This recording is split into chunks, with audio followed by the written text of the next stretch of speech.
Okay, so I have my pieces cut out here. I have one for the liner and one for the facing, which, I mean, they're reversible, so it doesn't matter. So then I have the right sides together.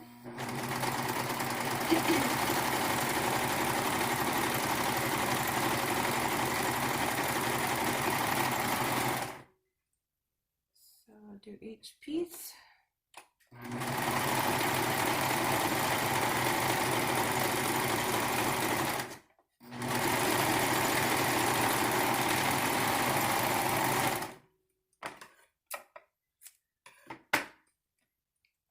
Okay, and then I open it up and I'm going to stitch the bottom, just one straight stitch along the bottom,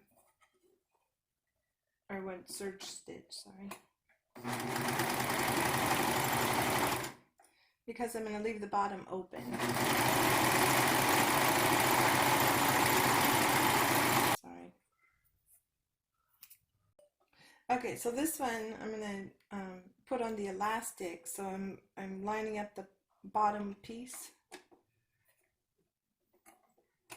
here, and then I line up the top piece.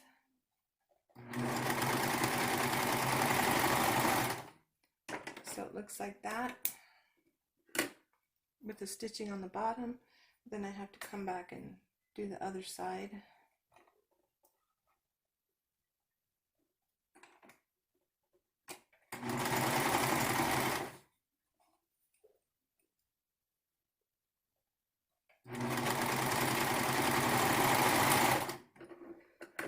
Okay.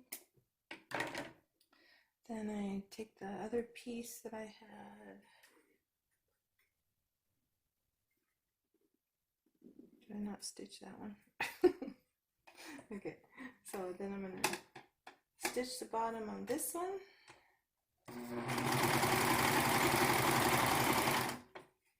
Oh, I think I had the cherries on.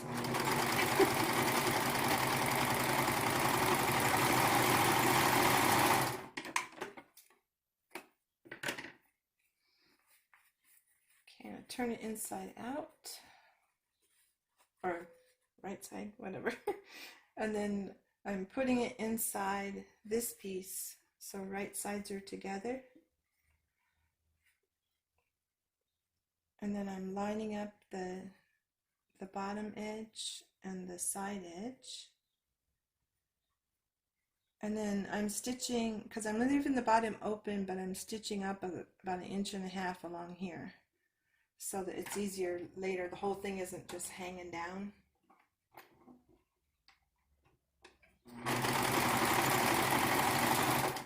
Okay. Make sure I'm still lined up.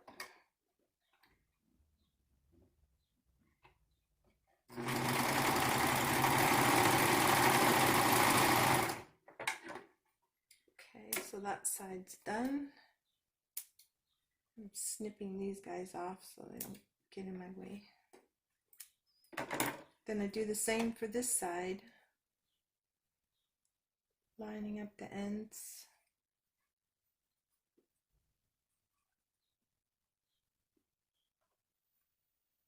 And lining up the bottom.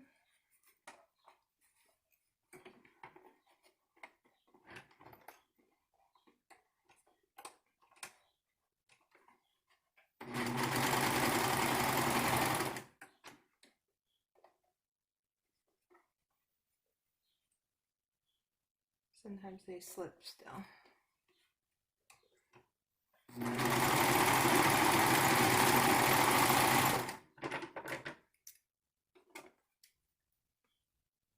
Okay, so the two sides and the bottom are done. Now you have it like this. So then I just make sure that this top seam is right there. And I'm going to pull one of the seams towards me and push one away from me when I get under there in the serger. But you can see now this is the edge I'm working on.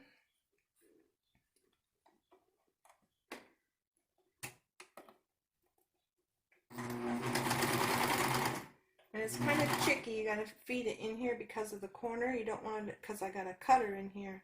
I don't want to cut right here on this rounded part, so I have to really be careful and watch it as it goes. And you can pull the one piece towards you to make it line up right.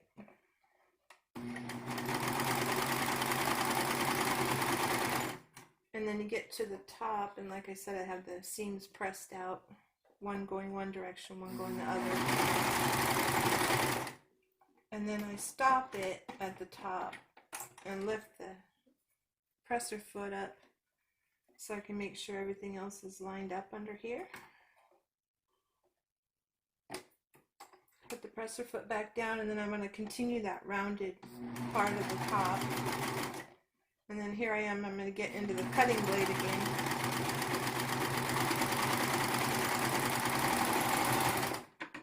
Okay.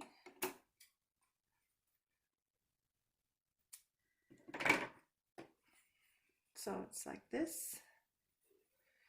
And now I just have to turn it inside out. And I kind of press all the corners out. And you can take it to the iron and do it, but I always tell people, make sure, you know, they're gonna have to wash them or sterilize them or whatever anyway. Usually, I don't know if they just put them out in the sun or what, but some people probably wash them, so then they're gonna have to push all the corners and stuff out probably anyway. Okay, so I just keep pushing it and working it, and then later I'm gonna go back and I'm gonna stitch right along here. Just put one straight or a curved stitch, and then I'll take a 3-inch piece of pipe cleaner and fold it in half and go from this opening here and shove it up inside there, so then you can squeeze that around your nose. So there you have it. And here with these, this is a larger mask and I have a longer string on it.